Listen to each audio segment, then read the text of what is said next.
जयपुर में चोमू पुलिया के पास में एक दर्दनाक सड़क हादसा देखने को मिला है। यहाँ पर हम आपको बता दें, दरअसल सारांश करियर इंस्टीट्यूट के नाम से संचालित स्कूल की बस अनियंत्रित होकर के निर्माण कार्य चल रही पुलिया की खाई में जा गिरी।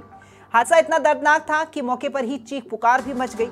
अब हादसे में करीब आधा दर्जन बच्चे घायल हो गए हैं और वहीं ड्राइवर और साथ ही एक शिक्षक बुरी तरीके से जख्मी हो गया है।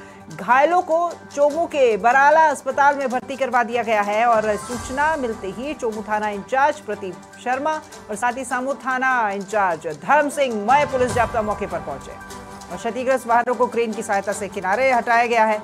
हादसे में टीचर आनंदीलाल शर्मा की मौत हो गई है, जबकि घायल बच्चों का इलाज अभी भी जारी है। हम आपको एक बात और बता दें कि ये शिक्षा विभाग के आदेशों की अवहेलना करने का मामला भी सामने आया है। दरअसल राज्य सरकार ने 25 दिसंबर से शीतकालीन अवकाश घोषित होने के बाद भी चोमू के कई निजी स्कूलों में छोटे छोटे बच्चों को इतनी तेज ठंड और बारिश में भी यहां लगातार बुलाया जा रहा है। सीबीओ गोविंदगढ़ ने पूरे मामले में कार्रवाई करने की बात तो कही है, लेकिन सवाल पूछ रहा है समाचार प्लस कि वो जो बस थी, उस बस में जो बच्चे थे वो किस किस संख्या में थे और परिवहन और शिक्षा विभाग क्यों नहीं कर रहा है कोई कार्रवाई। और क्या इंस्टीट्यूट के नाम पर इन स्कूली बच्चों को वहां पर बुलाया गया है और एक ही छत के नीचे, एक ही भवन के नीचे स्कूल और इंस्टीट्यूट भी चलाया जा रहा है। ये तमाम सवाल, इन सवालों का जवाब हम लेंगे हमारे सहयोगी दीपक सैनिक से, जो कि हमारे साथ में लाइव जुड़ गए हैं। दीपक, ये स्कूल है या इंस्टीट्यूट? सबसे पहले तो ये चीज स्पष्ट होनी बहुत जरूरी है, क्योंकि वो उस जो बस थी, बस के ऊपर इंस्टीट्यूट का नाम लिखा हुआ है और उस बस में क्या बच्चे छोटे थे? पहले ये चीज आप थोड़ा क्लियर कीजिए। राखी, पूरा मामला बताना चाहूंगा कि सारांश करियर इंस्टीट्यूट नाम से बस थी और सारांश करियर इंस्टीट्यूट के नाम से ही यहाँ पर यह संस्था संचालित है। बिल्डिंग के ऊपर Rajni public senior secondary school जरूर लिखा हुआ है, लेकिन ये जांच का विषय है कि वो मान्यता स्कूल से ले रखी है और कहीं से ले रखी है। सीबी गोविंदगढ़ जो राम सिंह मीणा, उन्होंने ये बात कही है। फिलहाल चोमू सीएससी में जो मृतक है, जो शिक्षक है आनंदीलाल शर्मा, उसका पोस्टमार्टम की प्रक्रिया चल रही है। मैं कैमरामैन से कहना चाहूंगा कि एक बार भीड़ दिखाए, क्योंकि ये पीछे जो आप भीड़ देख रहे हैं, ये चोमू सीएससी में परिवारजन जब पहुंचे थे तब विरोध प्रदर्शन भी यहाँ पर देखने को मिला था, हल्का फुल्का। और परिवारजनों की तरफ से आर्थिक मुआवजा की मांग की गई है। करीब 21 लाख रुपए का आर्थिक मुआवजा जो संस्था है उसकी तरफ से दिया जाएगा, इस तरह की बात सामने आ रही है और पोस्टमार्टम की प्रक्रिया चल रही है।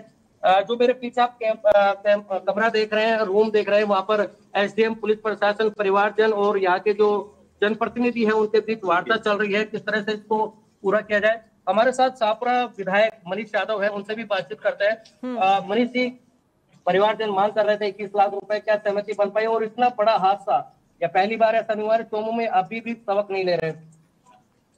देखिए, जो घटना हुई है वो दुखद है और इस घटना में आनंदीलाल शर्मा जो यहाँ शिक्षक थे, उनकी मृत्यु हो गई।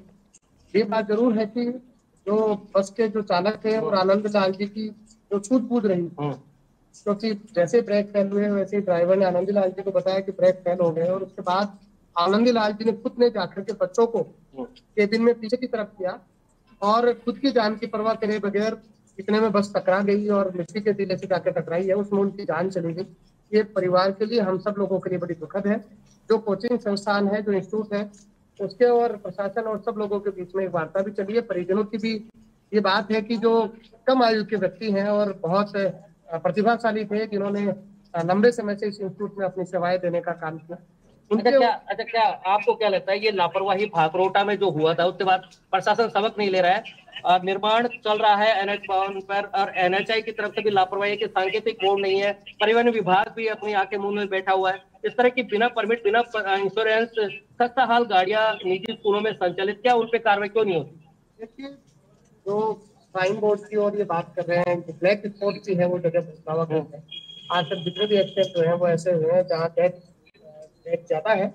और ये बात जरूर है कि जो इंस्टीट्यूट है उनमें बसे जो संसाधन किस प्रकार की चल रही है, वो बड़ी चिंता का विषय है और वो जांच का विषय भी है कि इंस्टीट्यूट में जो भी साधन चले, मैं खुद भी जनप्रतिनिधि होने के नाते कहना चाहता हूँ कि वो सही तरीके के साधन हो, संसाधन हो, जिनमें बच्चे सुरक्षित रहें।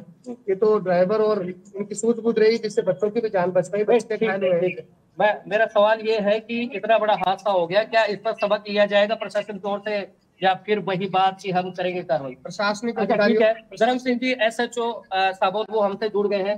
ऐसा तो साहब कार्रवाई तो कब तक हो पाएगी? क्योंकि हाँ की जा रही है, कर लिया गया और नियम अच्छा, ये जो स्कूल संचालित है, दो नाम बिल्डिंग में आ रहे हैं, Rajni public senior secondary school और सारांश करेंगे स्कूल। पहले तो ये बताइए, ये स्कूल एक स्कूल के नाम से था या स्कूल चल रहा है? डोमो में है, इसके बारे में जानकारी प्राप्त की जा रही है। ठीक है, ये जो घटनाक्रम हुआ, अब यहाँ पर परिजन भी मौजूद है, लोग भी मौजूद है, आक्रोश है और सभी चाहते हैं कि ऐसे कार्रवाई हो और जो परिवारजनों की तरफ से आर्थिक मुआवजा की मांग की गई, क्या कुछ सहमति बन पाई है? वो महोदय और साहब जो भी सहमति बनी और उसके हिसाब से आर्थिक मुआवजा मांग की जाती है 21 लाख रुपए। वो कोचिंग संचालक और जो जनप्रतिनिधि है उनके बीच की बात करते हैं। अगर बात करते हैं और भी ऐसी स्कूलें संचालित, तो उन पे क्या कार्रवाई होने वाली? क्योंकि अभी भी स्कूल में अवकाश घोषित होने के बाद में भी सरपट डोल रही है, स्कूलों में बच्चे ठंड में पहुंच रहे हैं। नियमानुसार जो भी कार्रवाई बनेगी। ठीक है, ऐसे तो धर्म सिंह जी हैं, उन्होंने बात कही है। अच्छा, आप ये बताइए कि घटनाक्रम हुआ, इसको कैसे रोका जाए? के बारे में मैं आपको ये बताऊंगा कि जो आनंदी लाल था उसको बहुत किया, तो हमने सरकार से दूसरा की मांग की, जिनको स्वतंत्रता दिवस पे 25 जनवरी के। दीपक, आप तक आवाज पहुंच पा रही है मेरी? परिवार दीपक, मेरा सवाल है, यहाँ पर इंस्टीट्यूट के संचालक है क्या यहाँ पे? हेलो, ठीक है दीपक, एक बार मैं आपको रोक रही हूँ। राम सिंह मीणा जी सीबीओ है जो कि हमारे साथ में जुड़े हुए हैं, एक बार मैं उनका रुख करती हूँ।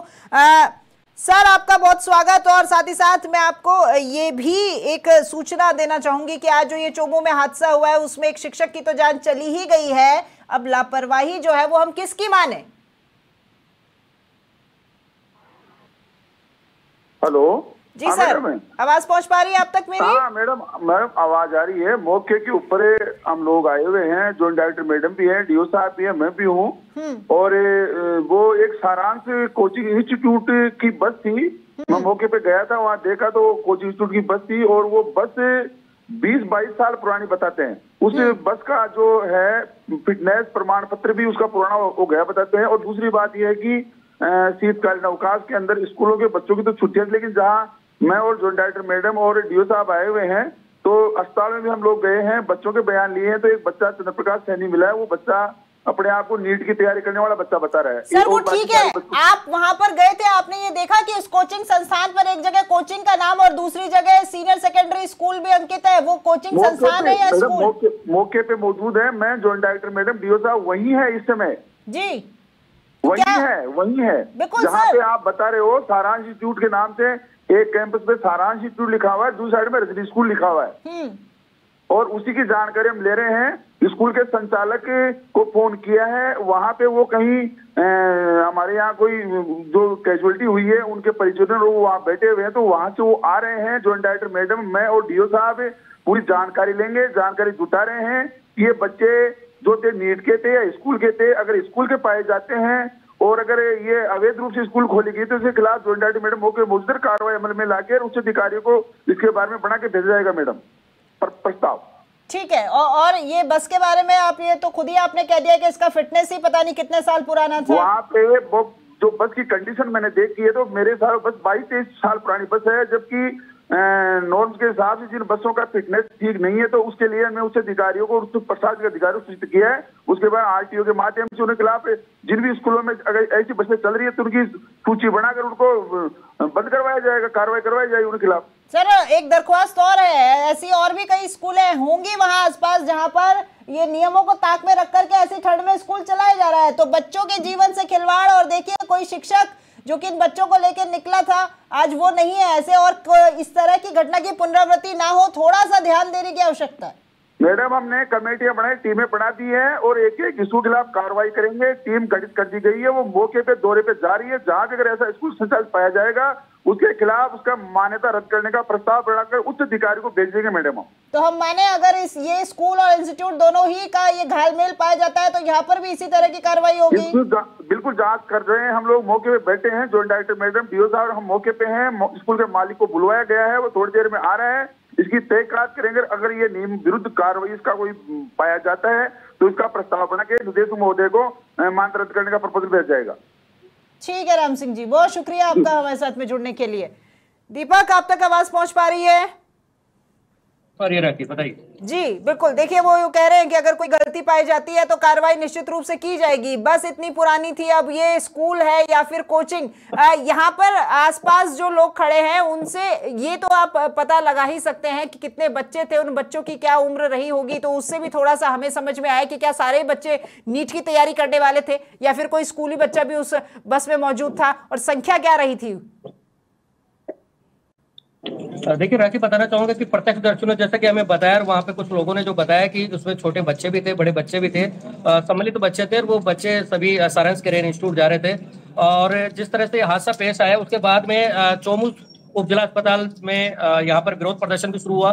खामोश पुलिस मैं जाता यहाँ पहुंचा हुआ है। जो मृतक है उसको आर्थिक मुआवजा देने की बात कही गई है, और भी सरकारी जो महकमे से जो जितने योजनाएं हैं उनका लाभ मिल सके मृतक के परिवार को, इस तरह की बात की चर्चाएं चल रही है। वो जो शिक्षक जिनका देहांत हो गया है वो इंस्टीट्यूट में वहां पर टीचर थे या स्कूल में पढ़ाते थे, इनका परिवार यहीं खड़ा है, इनसे पूछिए जरा। परिवार देखिए अभी बोलने की नहीं है स्थिति में, लेकिन उनके जनप्रतिनिधि और यहाँ के स्थानीय लोग और जो स्कूल में जो अध्ययन कर रहे थे उनके रिश्तेदार हो चाहे इनसे मिलने वाले हैं, उनसे बातचीत करते हैं। क्या नाम आपका? पहले तो मेरा नाम महेंद्र चौधरी है, मैं खुद जिला पार्षद हूँ, पंचायत समिति मेंबर हूँ वर्तमान में। अच्छा, ये घटनाक्रम जो हुआ है, टीचर की इसमें जान चली गई, ये हादसा पहली बार नहीं है। इस तरह के भाकरोटा में हो गए, इस तरह के यहाँ पर हो गए। बात में भी हुआ था। सरकार से मैं मांग करना चाहूंगा मीडिया के माध्यम से कि उसको इंस्टीट्यूट है उनके खिलाफ कार्रवाई हो। इनके जितने साधन है, प्रसाधन है, इनको चेक किया जाए, इनकी मान्यता है ये देखा जाए।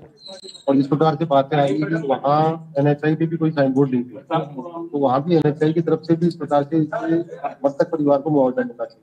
कितने मुआवजे की भी मांग की जा रही है। यहाँ पर प्रदर्शन भी चला, यहाँ संविदा पर नौकरी की बात की मांग की गई है, और मृतक जो है उसके बच्चे को एक सरकारी नौकरी की मांग दी हमने। क्या सहमति बन पाई है? अभी प्रशासन से, अभी इंस्टीट्यूट के लोगों ने जो सहायता के लिए वो ऑफर दिया है, इसकी बात चल रही है और उसकी सहमति बन रही है। लेकिन जो संविदा पर नौकरी देने की बात है, बेनिफिट देने की बात है, सरकार की मांगे हमने ऊपर सरकारी नौकरी। देखिए राखी, प्रशासन हमेशा कहता है कि हम कार्रवाई करेंगे। जब इस तरह के हादसे पेश आते हैं, लोग घटनाओं में अपनी जान गंवा देते हैं, तब प्रशासन सामने आता है और बयान देता है कि हम कार्रवाई करेंगे।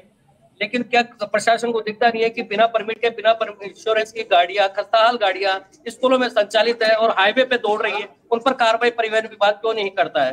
कई तरह के सवाल खड़े हो रहे हैं इस तरह के। ठीक है, सवाल तो खड़े होते हैं और सवाल उठाए भी जाते हैं, लेकिन उन सवालों का माकूल जवाब भी आना चाहिए, और उन जवाबों से ज्यादा ऊपर उन पर कार्रवाई होनी बहुत ज्यादा जरूरी है। अब यहाँ पर आप किसी परिवार के साथ खड़े और 2 दिन बाद में आप भूल जाते हैं तो वो कार्रवाइयां नहीं देखने को मिलती है। दीपक, फिलहाल मैं आपसे ये जानना चाहूंगी कि वो जो घायल बच्चे हैं उनकी क्या संख्या है और उनकी क्या स्थिति है? क्या किसी को छुट्टी दे दी गई है या फिर वो भी अभी अस्पताल में ही है?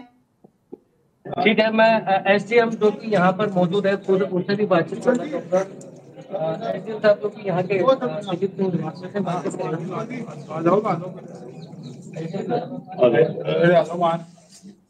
SDM महोदय दिलीप सिंह जी हमारे साथ मौजूद है। सर, जो बच्चे घायल थे उसकी संख्या है और रेफर किया गया है या इलाज चल रहा है, क्या? कुल 10 बच्चे घायल हुए थे, उसमें से एक बच्चा है उसके हाथ में इंजरी आई है, प्रकाश सैनी नाम उसका, और 9 बच्चे हैं जिनको बरला हॉस्पिटल में फर्स्ट एड का इलाज करवा के उनको रिलीफ कर दिया। जो बच्चे थे वो छोटे बच्चे हैं, बड़े जो नीट की तैयारी कर रहे हैं, कितने एज के हैं वो बच्चे? ये सब बच्चे लगभग 17-18 साल ये ग्रुप है इनका, ये सब नीट की तैयारी करने वाले हैं। बेसिकली ये जो एक संस्थान है ये नीट की तैयारी करवाता है, और ये सुबह जो संस्थान का समय था उसमें अपने पढ़ाई के लिए स्कूल में जा रहे थे, उस समय ये हादसा हुआ। सर, अब आगे की क्या कार्रवाई की जाएगी आपके द्वारा? क्योंकि ये जो एक तरह से आज 25 दिसंबर से सरकारी अवकाश घोषित किया जा चुका है। चोमू में कई निजी संस्थान अभी भी संचालित है। देखिए, ऐसा है कि जो संस्थान है उनके लिए आदेश दिए, स्कूली शिक्षा का आदेश था। 12वीं कक्षा तक के जो विद्यालय थे उनके लिए 5 दिसंबर तक छुट्टियां घोषित की गई है, और यदि उसके बावजूद भी कोई इसमें दोषी पाया गया तो उसके खिलाफ हम कार्रवाई करेंगे। हमारे सीबीओ साहब खुद फील्ड में है और वो जांच कर रहे हैं। ऐसा सर, परमिट वाली जो बिना परमिट के बिना इंश्योरेंस की गाड़ियां तो परिवहन विभाग कार्रवाई नहीं कर रहा है, सर पर दौड़ती है परिवहन विभाग। साफ बात तो कहता है कि हम कार्रवाई करेंगे, लेकिन कार्रवाई सिर्फ खाना पूर्ति में रहती है। एक ऐसा है कि इस बस की भी हमने इंश्योरेंस, उसकी फिटनेस वगैरह सभी हमने वीडियो के माध्यम से चेक करवाई है और वो सब वैलिड पाई गई है।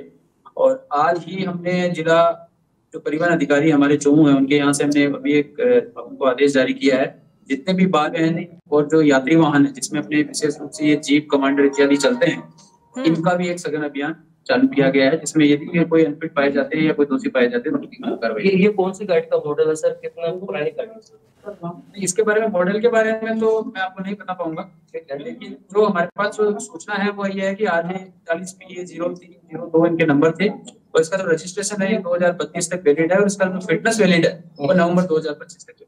ठीक है सर। अभी परिवारजन द्वारा भी विरोध देखने को मिला, क्या कुछ सहमति बन पाई है? 21 लाख रुपए की आर्थिक मुआवजे से कोई बातचीत चल रही है? देखिए, ये प्योरली एक मैकेनिकल फेलियर था, गाड़ी के ब्रेक फेल हो गए थे, उसकी वजह से ये घटना हुई है। और इसमें ये मैकेनिकल फेलियर किसी भी गाड़ी के साथ में हो सकता है, यद्यपि इस गाड़ी की फिटनेस सही पाई गई है और आगे जो चीजें वो जांच का विषय है। और इसमें जो संस्था जिसमें ये जो अध्यापक के रूप में काम करते थे उनके और संस्था, उनके परिजनों और उनके संस्थान के लोगों के बीच में ठीक है दीपक, बहुत शुक्रिया आपका ये तमाम जानकारी हम तक पहुंचाने